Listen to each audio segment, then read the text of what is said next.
Buenas noches, bienvenidos a la Coordinadora Republicana. Mi nombre es José Mario Azalde. El día de hoy tengo la grata presencia virtual de Ricardo Jiménez. Ricardo Jiménez es sociólogo, es chileno de nacimiento, pero vive fuera de Chile ya hace 20 años.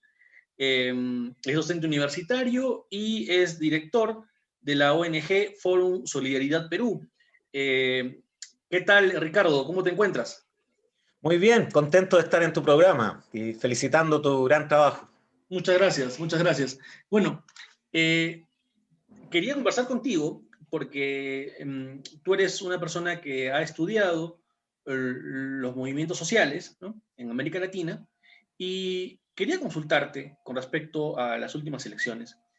Eh, si tú encuentras algunas características o similitudes con respecto a el movimiento que está encabezando en este momento Pedro Castillo, con alguno de los otros movimientos que se han generado a nivel de América Latina en los últimos años, sobre todo aquellos que han llevado a gobernantes de la centro izquierda o de la izquierda al poder. No sé si podrías hacernos algún comentario o precisión al respecto. Sí, claro, mira, el criterio para definir similitudes y diferencias es el que hace todo, ¿no? O sea, depende de donde yo ponga el límite del criterio, puedo ir achicando o agrandando el grupo de gobiernos similares, digamos, ¿no? Entonces, sin ninguna duda, el movimiento de Castillo tiene grandes similitudes con lo de Bolivia, por ejemplo, ¿no?, con lo de Argentina, en el sentido de que es una respuesta de descontento de partes significativas de la población, no voy a decir la mayoría porque tendremos que esperar el resultado de segunda vuelta, ¿no? Pero sí podemos decir objetivamente con los resultados de primera vuelta que es una parte significativa de la población peruana que está muy descontenta, y creo yo que algunas de las medidas que se proponen son comunes en todos los pueblos de América Latina, ¿no? El sistema de salud gratuito de calidad, el sistema de educación, una de las propuestas es elevar al 10% el porcentaje del PIB a educación de Castillo. Perú tiene uno de los más bajos de América Latina, en 3%, estancado hace cerca de 20 años. Cuando volvió la democracia después de la dictadura de Fujimori, el acuerdo nacional, todos los partidos políticos se comprometieron a subir al 7%, no lo cumplieron. Humala llegó a la presidencia prometiendo cumplir esa subida del 3 al 7% en educación. Entonces, la pandemia, la crisis actual global que estamos viviendo, ha hecho que ya no se pueda seguir postergando, creo yo, ¿no? Y ha aparecido esta alternativa. En este caso, digamos, este voto de rechazo, de reclamo, no sé exactamente cómo calificarlo, incluso se puede determinar de manera geográfica, ¿no? Es, digamos, el sur, ¿no? El sur y parte de la Sierra Central, ¿no? Eh, entonces, podríamos incluso decir de que políticamente el Perú se encuentra fraccionado, digamos, hay una fractura entre el desarrollo del norte costero y Lima, que ha votado, me parece, por Keiko Fujimori y por el señor eh, eh, lo- eh, de Renovación Popular, que ganó en Lima, ¿no? Y el resto del sur, que en bloque votó por el profesor Castillo. Claro, hay una fractura, y yo diría que esa fractura se ha polarizado en la crisis actual con la pandemia y la crisis sanitaria, alimenticia que hay en muchos sectores. Ha polarizado esa fractura que viene desde décadas, quizás desde siglos en el Perú. Pero también creo que es importante notar que la fractura también atraviesa Lima, porque si tú sumas los votos solo de Castillo y de Verónica Mendoza, que pueden ser claramente identificables como un programa similar, ¿no? Están alrededor del 20% en Lima. Entonces no es que toda Lima esté tan bien, digamos, ¿no? Y todos sabemos la realidad de los cerros de Lima, ¿no? O sea, hay un tercio de la población limeña, según cifras oficiales, que no tiene alcantarillado y agua potable, ¿no? Y tiene que comprar agua de camiones muchas veces insalubres, digamos, ¿no? Y con el riesgo de enfermedad y todo esto. Entonces, claro, la fractura está ahí, la fractura es objetiva, es real, y ese descontento está también ahí, digamos, ¿no? Ahora, hay una hegemonía, yo diría, ideológica de ideas, hay una hegemonía de mensajes, hay una hegemonía sobre todo en los medios de comunicación, que hay que decirlo, están concentrados y los dueños son muy pocos, ¿no? El Perú tiene una de las prensas más concentradas del mundo. Hay países como Estados Unidos donde el nivel de concentración de prensa que tiene Perú es delito. En Estados Unidos no podría el grupo de comercio ser dueño del 40, No, 50%. en realidad, Estados Unidos aplica esas políticas para todo tipo de actividad empresarial, ¿no? O sea, incluso la misma Microsoft en su momento tuvo que reestructurarse, ¿no? Porque tenía una posición de dominio que la legislación norteamericana, digamos, proscribe. Yo quería hacerte una consulta con respecto a lo que has afirmado hace un momento, con respecto a las similitudes con el proceso boliviano y el proceso argentino. Yo me imagino que las similitudes tienen que ver con la crisis de la aplicación de un modelo de economía, de mercado imperfecto, porque definitivamente no llegó a ser nunca una economía plena de libre mercado, sino estuvo siempre cruzada por el mercantilismo, ¿no? Entonces fue, digamos, un intento de crear una economía de mercado más una fuerte presencia de un empresariado mercantilista, corrupción y también seguramente narcotráfico, ¿no? Entonces, es este cóctel el que, digamos, da origen, y nuevamente tomando en cuenta las similitudes con la experiencia argentina y la experiencia boliviana, sería este cóctel el que da origen a Pedro Castillo y este voto que tú manifiestas de rechazo, de protesta de parte de la población del sur y de la Sierra Central. Claro que sí, y yo creo que ha sido agravado, ha sido exacerbado con la pandemia, ¿no? O sea, mientras la gente ve morir a sus familiares en las puertas de los hospitales o en sus casas, porque ya ni siquiera muchos van a los hospitales, ¿no? No hay oxígeno, no hay camas UCI, ¿no? Y entonces ven a las clínicas aprovechando la situación. Muchas familias no pueden retirar a sus fallecidos si no pagan grandes sumas de dinero. Entonces tú tienes una derecha que está haciendo una campaña, a mi juicio, muy equivocada, ¿no? Les falta marketing, de presentar a Castillo como una amenaza a algo que funciona muy bien, ¿no? Que hay que cuidarlo, que hay que protegerlo. Entonces creo yo que le falta asesoría de marketing, porque tú tienes una población que está en ese estado. Hay cerca de 17.000 estudiantes peruanos, según cifras oficiales, que no han podido seguir sus estudios porque no tienen cobertura de Internet. Y entonces tú le dices a esas familias, ¿no? Oye, cuidemos este sistema tan bueno porque viene una amenaza contra... yo creo que es equivocadísimo el discurso, digamos, ¿no? Regresando a las similitudes con Argentina y con Bolivia, para poder informar un poco a las personas que nos están siguiendo, en Argentina la crisis se genera a partir del fracaso del modelo aperturista de Menem, ¿no? Esa ficción que fue la convertibilidad peso-dólar, ¿no? Y que le explotó en la cara al señor de la Rúa, ¿no? Y la famosa huida de la Rúa desde la Casa Rosada por el helicóptero que ha quedado en el inconsciente del poblador argentino, ¿no? Eh, Creo que la experiencia menemista de aplicar el modelo liberal en Argentina fue bastante impopular y tuvo un gran rechazo de parte de la población, acostumbrada siempre a tener un apoyo importante del Estado, ¿no? Producto del peronismo, ¿no? El peronismo realmente pues, es el constructor, para bien o para mal, del Estado social argentino, ¿no? Y que fue, digamos, desmantelado durante la década del gobierno de Carlos Saúl Menem. Luego viene de la Rúa, que tiene que afrontar la crisis. Luego se produce unos acuerdos internos dentro del peronismo, luego de la sucesión de los 3 o 4 presidentes, creo que en un mes, y eligen a este gobernador, ¿no? Sureño, que era Néstor Kirchner, ¿no? Y Kirchner desarrolla una política interesante en su primer gobierno. Es decir, Arequipa, estoy en Arequipa. Argentina desarrolla un crecimiento importante, ¿no? En términos económicos, hay una recuperación importante durante el primer gobierno de Néstor Kirchner. Además, se recupera la gobernabilidad, ¿no?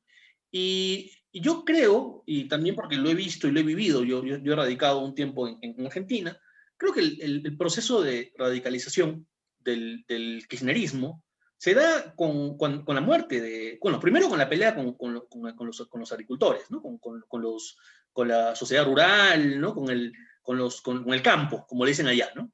Productores. Y es la soja, exactamente. Y luego, con la muerte de Néstor Kirchner, ¿no? Y la asunción en el gobierno de Cristina, ¿no? Cristina Fernández, que al parecer llevó digamos, las transformaciones que proponía Néstor a un nivel más mayor, más acelerado, ¿no? Profundizó las reformas, ¿no? Y lo que también provocó fue una gran polarización, ¿no? Que ni el mismo gobierno de Macri pudo desmantelar, ¿no? El gobierno de Macri, a Macri se le pedía que no aplicara el gradualismo. Muchos querían que aplicara reformas urgentes, ¿no? Prácticamente desmantelar lo que se había construido en esos años, ¿no? Entonces, yo imagino que la comparación en el caso argentino va por ahí, ¿no? Va por el fracaso de la aplicación del modelo liberal, que tampoco fue un modelo liberal, ¿no? Siempre hay acá presencia del mercantilismo, ¿no? Bueno, Eh, sí, y por otro lado, digamos, la falta de provisión que tú mencionabas, y en eso coincidimos, de servicios sociales, ¿no? Falta de presencia del Estado para garantizar determinados derechos básicos, ¿no? claro, mira, en el caso de Macri, él no pudo desmantelar el Estado social porque la gente no lo dejó, literalmente, ¿no? O sea, las protestas masivas finalmente lo tumbaron sus planes, digamos, y lo que sí logró fue quebrar al país, ¿no? Este es un hecho público, basta googlear la quiebra argentina. Macri en pocos años no solo gastó todas las reservas que eran enormes que habían dejado los Kirchner, sino que dejó al país quebrado. Y ahora incluso ahora están tratando de salir, digamos, de esa quiebra, ¿no? Negociando con los acreedores, etc. Entonces, el neoliberalismo ha mostrado su cara y la pandemia, insisto, ha exacerbado como nunca antes esa cara que siempre generó descontento.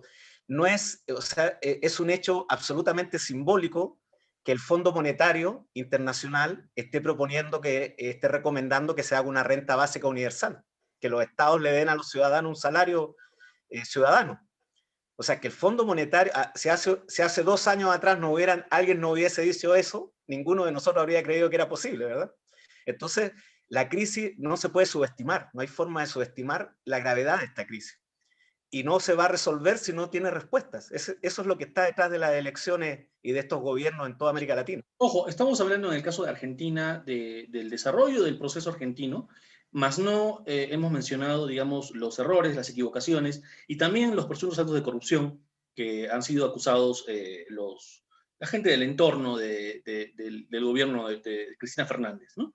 Y de eso, me parece que eso ya lo tendrá que resolver la justicia argentina en su momento, ¿no? No, además que nadie se libra, ¿no?, de la corrupción. O sea, Así Kirchner es. también está Así acusado de corrupción, en fin, o sea, y en todas partes. En el caso de Bolivia es un caso también bastante similar, ¿no? Sánchez de Lozada prácticamente tuvo el mismo final que de la Rúa, ¿no? Tuvo que huir de Palacio Quemado a Estados Unidos, donde creo que todavía sigue exiliado, ¿no? Eh, Él intentó implementar el neoliberalismo en Bolivia y el pueblo lo rechazó de manera masiva. Y es en ese contexto donde surge este líder cocalero, Evo Morales. Pero yo quería hacer acá una distinción, no sé si es válida. En el caso argentino, evidentemente ellos tienen un muy importante ingreso producto de la soja, ¿no? Y también existe una industria argentina, ¿no? Es decir, ellos tienen un grado importante de industrialización, ¿no? En el caso, perdón, El Estado peronista. el Estado peronista, que es el Estado desarrollista, ¿no? Que es el Estado, digamos, cepaliano de la sustitución de importaciones, ¿no? Digamos, es el Estado que busca industrializar la economía. Justamente, y yo te diría que tú has dado en el clavo. O sea, si uno mira desde la CEPAL de los años 50 hasta acá, siempre con el criterio laxo, digamos, amplio, para distinguir todos los gobiernos que llamamos de izquierda o popular, o como queramos calificarlo, lo que buscan de una u otra manera, adaptando a cada país, es ese modelo, es desarrollo nacional con Pero, acción pero, social. pero yo quiero hacer ahí una distinción, porque Desde, justamente tiene que ver con las relaciones. tiene que ver con las relaciones entre, digamos, el gobierno y el empresariado. Porque en el caso argentino, como mencionaba, sí hubo un conflicto abierto en determinado momento del gobierno de Cristina con el campo, ¿no? Y en el cambio, Evo Morales lo que hizo fue renegociar contratos con las empresas que extraían el gas, es decir, no nacionalizó propiamente, no estatizó, ¿no? Llevó, digamos, su propuesta a una situación tan radical como lo que pasó, por ejemplo, con el petróleo en Venezuela, sino más bien buscó una política de ganar-ganar, ¿no? Le dio, digamos, llegó a ciertos acuerdos con las ¿Sabes lo que pasa? empresas. Es que un Estado no puede renegociar contratos si no es el dueño, pues. ¿Cómo renegocias contratos de algo que no es tuyo? Pero sí, estamos de acuerdo, estamos hablando de la propiedad de los recursos, Claro.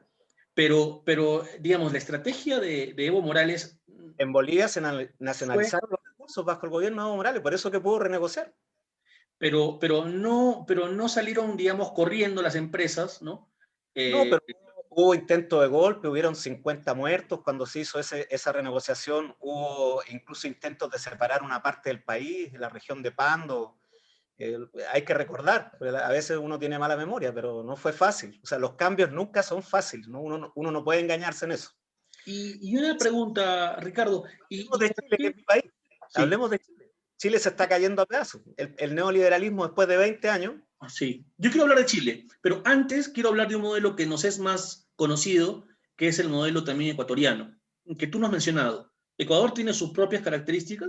Claro, Ecuador tiene sus propias características y el neoliberalismo ecuatoriano viene arrastrando una crisis hace un montón de tiempo. El gobernante anterior, Lenín Moreno, si tú recuerdas, lo salvó la campana de la pandemia, porque hubo un estallido, un levantamiento en Ecuador que él mismo se tuvo que trasladar, incluso de la capital, allá estaba en la orilla del país y estaba a punto de fugar.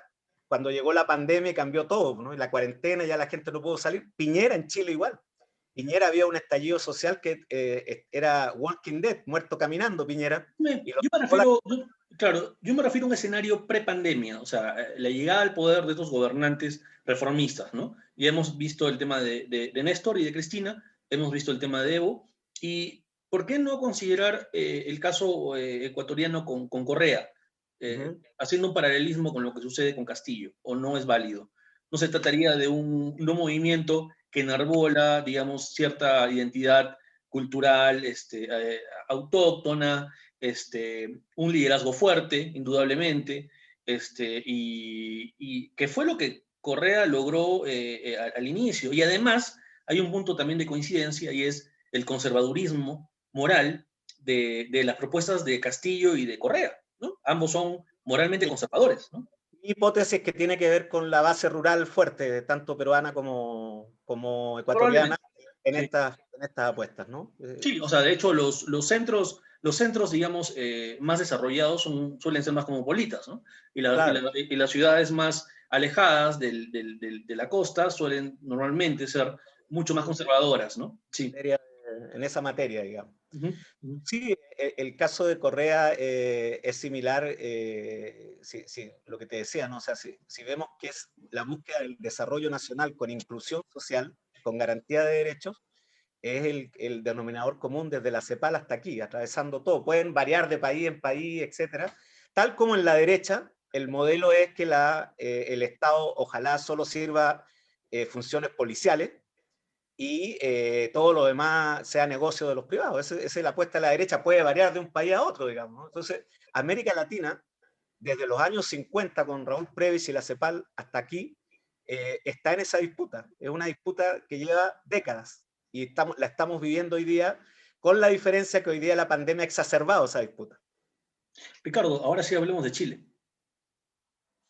Bueno, Chile es el paradigma de lo que hemos estado conversando, ¿no? O sea, el supuesto modelo, la joyita que se le mostraba a todos los demás países diciendo, mira, ese es el camino, ¿no? Revela la verdad. Queda desnudo el modelo como lo que es un saqueo, digamos, de las riquezas nacionales en favor de pocos, incluyendo a algunos y excluyendo a muchos, ¿no? Hay teóricos europeos que dicen que el neoliberalismo favorece a un 1%, ¿no? De multimillonarios exacerbados, después se incluye a un 20% más o menos precariamente con las tarjetas de crédito y las deudas, y después todo el resto queda excluido, ¿no? Eso lo dicen teóricos europeos. Sea así o no, más o menos así o no, el hecho es que eso es lo que estalla en Chile. Eso es lo que estalla en Chile. ¿Por qué en los 60 y los 70, cuando la CEPAL, que es parte de las Naciones Unidas, y el mismo Estados Unidos propiciaba la industrialización, por qué en el caso de Chile, cuando cae, o mejor dicho, cuando matan a Salvador Allende, ¿no? Pues todavía no está demostrado si se suicidó o fue un asesinato, hay creo que varias teorías al respecto, pero bueno, Claro. con la muerte de Allende se aplica, creo que le llaman ahí el ladrillo, ¿no? Al conjunto de medidas de los economistas de la Escuela de Chicago, los neoliberales de la Escuela de Chicago. Claro que ¿Por qué no siguieron el modelo desarrollista? ¿Por qué en ese momento se optó por el modelo de industrialización, digamos, con impulso del Estado? o sea, lo que hay que entender es que está demostrado, no lo digo yo, lo dice el Congreso norteamericano, que fue el Pentágono y el gobierno norteamericano de Nixon el que derrocó a Allende, digamos, ¿no? Y le pagó a los militares, le pagó al Mercurio, están los documentos, la investigación famosa de la ITT en el Congreso norteamericano, y eso fue justamente porque el problema que tiene América Latina, ¿sí?, es que es el mismo que teníamos en la época colonial con España, que a España no le interesaba que se independizaran estos países, y a Estados Unidos no le interesa que haya desarrollo en estos países, le interesa que sean, como ellos mismos lo dijeron públicamente, su patio trasero, ¿no? Entonces ese es el grave problema, y por eso que Estados Unidos provoca un golpe contra Allende, y lógicamente el gobierno que ha puesto tiene que hacer lo que él estima conveniente. No es casual que todos los cuadros de la dictadura militar de Pinochet hayan estudiado en Estados Unidos, en la Escuela de Chicago. No es casual. Y no hay ni un solo país, incluyendo el Perú, donde el neoliberalismo se haya podido poner en democracia. Siempre se ha puesto en dictadura, en gobiernos autoritarios, porque tú le quitas los derechos a la gente y eso no es tan fácil. Tiene que ser, Tal tiene que vez, tal vez el único caso que podríamos considerar excepcional y también discutible si es un modelo liberal fue el caso brasileño, ¿no? Con Cardoso, ¿no? Digamos, Cardoso, que fue uno de los teóricos del desarrollismo, ya siendo presidente, implementa políticas liberales desde la socialdemocracia brasileña, ¿no? Claro, pero además con una diferencia notable que es la misma de Argentina con el peronismo, ¿no? Que Brasil tiene un estado industrial Claro. significativo por más... El desarrollismo, digamos, dio frutos en los países grandes, donde había un mercado interno grande, justamente, ¿no? No, pero mira, incluso en Chile la dictadura de Pinochet el Estado se quedó con Codelco, que es el principal ingreso del cobre. ¿Por qué razón? Porque los militares pusieron su sistema de pensión y sus compras de armas con esa plata. Se atribuyeron ese dinero. Entonces, lo que es malo para el pueblo, ¿cierto? Que el Estado sea dueño, si era bueno para los militares, ¿no? Hay que preguntarse por qué. Ahora, regresando nuevamente a la época actual, a los tiempos recios, como diría Vargas Llosa, Chile está atravesando un proceso constituyente. Así es. ¿Por qué ahora? ¿Por qué no se produjo esto cuando gobernaba la Concertación? Que gobernó Lagos, gobernó la señora Bachelet, no sé quién más me estoy olvidando. Eh, es decir, de los partidos socialistas, ¿no? Dentro de la Concertación. ¿Por qué no llevaron a cabo estas reformas en su debido momento? ¿Por qué ahora? O sea, por qué ahora el modelo chileno está haciendo agua? O sea, Bueno, más allá de la... ¿Se debe a la crisis, básicamente, a la pandemia? no, porque lo que te decía, si Piñera ya era un cadáver político, lo salvó la pandemia, Piñera, ¿no? Había 1 millón de personas desfilando en el centro de Santiago y los días de Piñera estaban contados. Llegó la pandemia y le salvó la vida, ¿no? La cuarentena. La gente ya no pudo salir. No, lo que pasa en Chile es que el pueblo chileno, en su lucha contra la dictadura de Pinochet, obtiene una suerte de empate, una mitad victoria, mitad derrota con el plebiscito, que hace que obliguen a salir a Pinochet, porque Pinochet obligado a salir, no se quería ir, pero es una salida pactada con los sectores de la Concertación. una democracia negociada, ¿no? Negociada, ¿no? Entonces, la gente, el pueblo chileno, después de 10 años de lucha, de dictadura, 18 años de dictadura y más o menos 10 años de resistencia, incluso armada, levantamientos populares, innumerables muertos, toda clase de crímenes, jóvenes quemados vivos, profesores degollados, en fin. El pueblo chileno ya no quería más guerra y dijo, bueno, si tenemos que pagar el precio de una democracia negociada para salir de esta pesadilla, salgamos. Y esa fue la apuesta del pueblo chileno.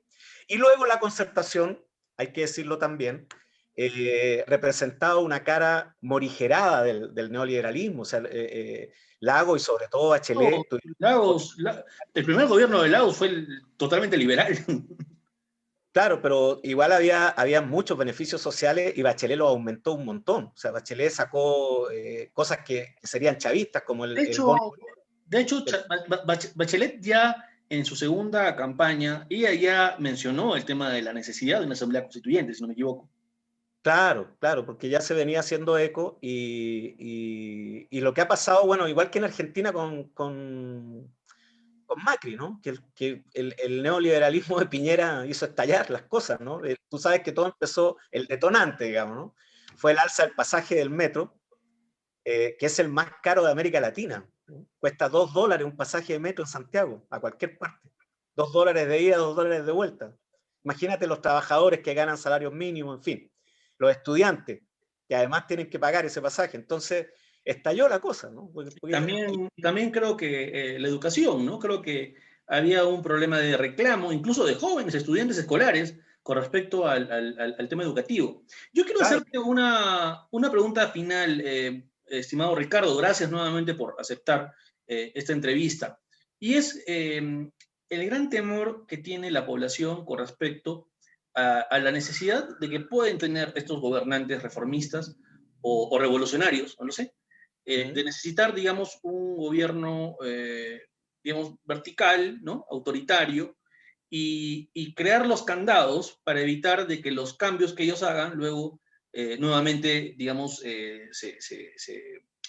se transforme, ¿no? Y se vuelva al pasado, ¿no? Y esto pasa nuevamente por el tema de la Asamblea Constituyente, ¿no? Es decir, todos los gobernantes, creo que la excepción fue Argentina, me parece, pero, por ejemplo, en Venezuela, en Bolivia, si no me equivoco también en Ecuador, hubieron procesos constituyentes y se cambió la constitución, y el gran temor siempre fue la posibilidad de enquistamiento en el poder de parte de sectores de la izquierda, ¿no? El famoso proyecto bolivariano y las reelecciones. El único que creo que no pudo hacer eso fue Correa, aunque lo intentó. Me parece que finalmente fue la Corte quien no le autorizó la posibilidad de postular, pero ganas tenía, ¿no?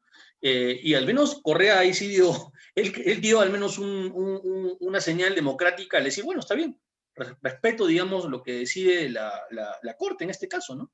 Pero Bueno, yo los te demás pregunto, proyectos, Angela sí. Merkel se ha reelegido 4 veces. ¿Qué piensas de eso tú?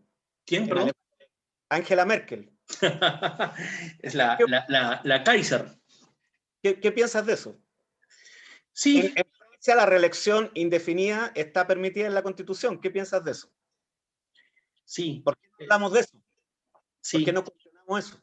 Pero creo que digamos, la madurez política de los alemanes es mayor que los peruanos. O sea, es decir, me voy a poner en el punto, digamos, de crítica, ¿no? Yo te diría, oye, si ha logrado eso Angela Merkel es porque debe ser una política muy buena para hacer negociaciones, ¿no? Y además, no estoy seguro si la composición del gobierno de Angela Merkel es, Argumento porque es me parece colonial. O sea, no creo que los europeos sean superiores, maduros y todo esto. No lo creo. Creo que políticamente, pero tú no crees, por ejemplo, tú no crees, por ejemplo, que la Unión Europea, más allá de ser inicialmente un acuerdo económico, fue, digamos, un gran intento para poner fin a guerras, digamos, milenarias entre los estados de Europa. ¿Tú no crees que fue importante eso y que fue un acto de madurez política? no estoy diciendo eso. Yo lo que estoy diciendo es que no creo que sean más maduros o tengan alguna característica humana diferente a los demás humanos en el planeta. O sea, no Pero, creo. pero, por ejemplo, todos sabemos la importancia que tiene Alemania dentro de la Unión Europea, ¿no? El peso que tiene. Si los alemanes fueran, digamos, vivos, ¿no? Astutos, ¿no? dirían, oye, ¿por qué tenemos que cargar la mochila de Europa, no? Pero no, o sea, al menos Alemania está, creo, interesada en mantener, con algunas, seguramente, observaciones, el bloque europeo. A lo que Hace, voy es, a lo hace que voy es uno de los países más pobres del mundo era China, hace 100 años. Y habían discursos de que eso era porque los chinos eran inmaduros y tenían características de este tipo y del otro, y esos argumentos lo decían las potencias coloniales que saqueaban China, Inglaterra empezando, con el opio y el té, ¿no? Y ahora China es potencia. Entonces, ¿cuál es la razón? La razón no es un problema de madurez ni de carácter humano, son relaciones de poder, geopolíticas. Y hay gente interesada, hay países interesados, ese es el mundo en el que vivimos, ¿eh? Que defienden sus propios intereses, no están preocupados, Estados Unidos no, o China mismo no, los gobernantes chinos no duermen en la noche pensando en que América Latina pueda prosperar, ¿tú crees? No, no, eso no es cierto. Si cada pueblo no se preocupa de prosperar, los otros no se van a preocupar por ello. La Unión Europea, cuando entabla relaciones con América Latina, como todos los demás, busca sus intereses. ¿Hasta cuándo América Latina no va a buscar los suyos? ¿Hasta cuándo? ¿Hasta cuándo vamos a creer lo que ellos nos dicen? O sea, sí, es como que yo creo, sí, ¿te das yo creo cuenta? que es Y el que interesante. me dice a mí yo lo que yo tengo que hacer. Es interesante lo que mencionas, el tema de Merkel, porque claro, también habría que ver el equilibrio de poderes dentro de los partidos, dentro de Alemania, que es otro tema, ¿no? Es un tema, digamos, mucho más complejo, la democracia cristiana, el Partido Socialista, pero ahora tú Yo me dices Merkel, yo también te puedo dar más nombres, ¿no? Por ejemplo, a Merkel y cuestionamos a Francia porque ellos son el poder, son el poder en el mundo y nosotros estamos acostumbrados a obedecer el poder y a cuestionar al que no tiene poder. uh-huh. Como pero, está pero, yo no, la... pero yo no creo yo no creo que haya de parte de la señora Merkel un intento de querer cambiar las normas para trata, reducirse. de qué siente o quiere la señora Merkel, se trata de una institución. Porque cuando tú dices el temor, por ejemplo ahora el temor, ¿no? A que hayan candado y todo esto, es como decir que le tengo miedo a la democracia. ¿Por qué tanto miedo de que haya una asamblea constituyente y que la mayoría del pueblo peruano decida las cosas? ¿Por qué tanto miedo? ¿De dónde vienen todos esos miedos, esos traumas? ¿Acaso la democracia no es consultarle a la mayoría de la gente qué país quiere? ¿Cómo quiere que sea el país? ¿Y eso no es una asamblea constituyente? ¿Así no se hizo Francia? Así se hizo la República Francesa, la primera república moderna, con una asamblea constituyente. ¿Y por Sí, qué? pero también atravesaron el terror, ¿no? Digamos, la guillotina, y Por, terminaron con Napoleón, ¿no? Y terminaron siendo un imperio y con la restauración monárquica, ¿no? O sea, es más complejo, ¿no? ese es el problema de la gente que no quiere entenderlo, pues, que no quiere entender la democracia y que no quiere abrirle paso a la democracia. ¿Te das cuenta? Ahí tenemos que discutir qué es la democracia, ¿no? Finalmente. Es, Bueno, digamos, es un yo hago fin, la pregunta, es un, consultar al pueblo en una asamblea constituyente, al pueblo peruano, que discuta al pueblo peruano qué país quiere, ¿es o no es democracia? sí, aunque no estoy seguro si es el momento más adecuado para poder convocar a una asamblea constituyente, tomando en consideración que existen evidentes brechas históricas, económicas, culturales en Perú, y esto se agrava con el tema del COVID, ¿no? Es decir, digamos, el cuestionamiento, sobre todo de las regiones que no son Lima, ¿no? Las regiones, digamos, que reclaman a Lima por su excesivo centralismo, ¿no?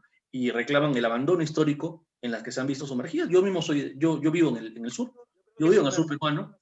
Insisto, yo creo que en la segunda vuelta va a demostrar que no es solo el sur y Lima. O sea, eso es un discurso que se ha levantado, pero si tú analizas las cifras de votos en Lima, vas a ver que no es cierto. Vas a ver que si sumas el sur, la otra parte del norte y los votos que sacó la izquierda en Lima, ganan en segunda vuelta. Lo que pasa es Ver- que no se quiere decir.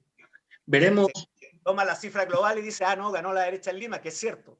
Pero no es lo mismo ganar 90% que ganar 60-40 o 70-30, ¿te das cuenta? Y al final eso es lo que va a decir. Ahora, yo termino con esta imagen que creo que es reveladora, ¿no? No sé si te acuerdas cuando las clínicas empezaron a ver el negocio, cuando recién empezó esta pandemia, y fue un escándalo que llegó incluso a los medios de comunicación y la indignación de la gente era enorme. Y en aquel entonces el presidente Vizcarra salió a la televisión y dijo, yo no puedo responder a la demanda de la gente de intervenir las clínicas, porque la Que Constitución la no me... Constitución lo prohíbe. Sí, igual pasó con los colegios, ¿no? El ministro dijo, no puedo fijar precios, ¿no? No puedo fijar las pensiones porque el modelo lo impide, lo prohíbe, ¿no? Entonces yo te devuelvo la pregunta, ¿no será que la pandemia al revés le está haciendo pensar a mucha gente que justo ahora es el momento? ¿No será al revés la cosa? Que Esa justo ahora... es una pregunta completamente válida y con la cual yo coincido. Habría que ver cuál es la percepción de la población con respecto a estas fragilidades y creo también a cierta indolencia de parte de la clase política con Pronto lo respecto. va... Yo puedo hablar desde la provincia, ¿no? De la clase política con respecto al abandono de las provincias del sur. Yo sí creo que el sur tiene mucho que decir y mucho que protestar, porque lo vivimos en carne propia, ¿no? Lugares donde ni siquiera hay Estado, ¿no? Muchos lugares de Puno donde ni siquiera hay presencia del Estado, ¿no? Es tierra de nadie, ¿no? Entonces, yo creo que hay una protesta legítima del sur peruano. Es lamentable que en esta campaña no se haya propuesto proyectos para el sur. Me hubiera gustado saber qué opinan los candidatos acerca de Majesiguas, del Puerto de Corillo, ¿no? Cómo se reactiva el sur peruano, sobre todo golpeado por el tema, digamos, del COVID y el turístico, pero no, la cuestión ha estado mucho más orientada a otros temas que no tienen que ver con propuestas claras sobre cómo sacar adelante el sur peruano, ¿no? Que ha sido muy afectado por el tema del COVID y, bueno, lamentablemente la discusión política se ha ido por otro lado. Mi estimado Ricardo, no siempre tenemos que estar de acuerdo, pero es importante poder dialogar en democracia y creo que eso es lo que deberían entender todos, ¿no? No, las elecciones que pronto vamos a ver, ¿no? Todo Sí, se mide en las elecciones. sí, pero creo que es importante de que en estos momentos donde el país se polariza, haya una grandeza, digamos, intelectual, no sé cómo llamarla, de parte de las personas que participamos dentro de la esfera pública para poder dialogar con los que no necesariamente piensen igual, ¿no? Sí, por supuesto, claro que sí. Bien, te agradezco mucho, Ricardo, y bueno, estaremos expectantes a ver cuáles son los resultados de la elección. Veremos qué sucede. Es importante recordar que Ollanta ganó la presidencia perdiendo en Lima. Vamos a ver cómo se resuelve esto. Gracias, Ricardo, nuevamente, y espero tenerte en otra oportunidad. Por la buena labor, ¿eh? Ha sido un gusto. Gracias.